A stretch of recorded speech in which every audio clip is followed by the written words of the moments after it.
दोस्तों, एक पुराना रोग जो कभी लाइलाज होने के कारण समाज में अपना आतंक फैलाए रहता था, फिर एक बार अपने पांव पसार रहा है। हम बात कर रहे हैं ट्यूबरक्लोसिस की, जिसे टीबी भी कहा जाता है। एक स्टडी कहती है कि साल 2021 से 2040 के बीच देश में टीबी से 80 लाख लोगों की मौत हो सकती है। आइए समझते हैं इसे और ये भी जानते हैं कि इससे बचने के क्या हैं उपाय।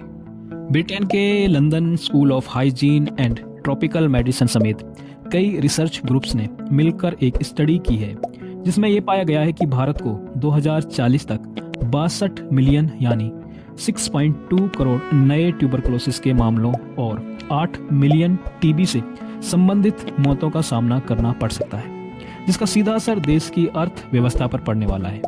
प्लॉस मेडिसिन जर्नल में छपी ये स्टडी बताती है कि इससे 146 बिलियन डॉलर यानी करीब 12 लाख करोड़ रुपए का जीडीपी नुकसान होने की आशंका है। दोस्तों, क्या है टीबी? टीबी यानी ट्यूबरक्लोसिस एक बैक्टीरियल इन्फेक्शन है जो फेफड़ों और शरीर के अन्य भागों को प्रभावित कर सकता है। ये माइकोबैक्टीरियम ट्यूबरक्लोसिस यानी एमटीबी नामक बैक्टीरिया के कारण होता है। जब टीबी से पीड़ित कोई व्यक्ति खांसता है या छींकता है या बोलता है तो इस रोग के जीवाणु हवा के माध्यम से फैलते हैं। इसके सामान्य लक्षणों में लगातार खांसी, सीने में दर्द, बुखार और थकान शामिल है।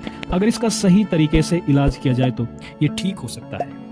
प्लॉस मेडिसिन जर्नल में छपी एक स्टडी कहती है कि 2040 तक भारत में 6 करोड़ 24 लाख ट्यूबरक्लोसिस के मामले सामने आ सकते हैं और इससे होने वाली मौतों का आंकड़ा 81 लाख लोगों तक जा सकता है। इससे देश की जीडीपी को तगड़ा झटका लग सकता है। अध्ययन कहता है कि इससे 146.6 बिलियन अमेरिकी डॉलर का नुकसान हो सकता है। London school of hygiene and tropical medicine के रिसर्चर्स प्लॉस मेडिसिन जर्नल के हवाले से कहते हैं कि इस समस्या का सबसे बड़ा असर देश के निम्न आय वाले परिवारों पर पड़ेगा। उन्होंने अपनी आमदनी के साथ साथ सेहत पर भी इसका बहुत बुरा असर देखने को मिल सकता है। उच्च आय वाले परिवार भी इस समस्या की वजह से आर्थिक बोझ का सामना करेंगे। दोस्तों, आखिर इस बीमारी से कैसे बचा जा सकता है? स्टडी कहती है कि अगर भारत विश्व स्वास्थ्य संगठन यानी कि WHO के टीबी एंड यानी कि एंड टीबी के लक्ष्य को पूरा करता है, जिसमें 90% टीबी के मरीजों की पहचान करनी है, तो इससे 75 से 89% तक का ट्यूबरक्लोसिस के खतरे को कम किया जा सकता है। इसके साथ अगर 95% तक कारगर पैन टीबी उपचार यानी कि पैन टीबी ट्रीटमेंट को मिला लिया जाए तो ये बीमारी के खतरे को कम करने के साथ साथ देश के अर्थव्यवस्था पर पड़ने वाले बोझ में भी 78% से 91% तक की कमी ला सकती है।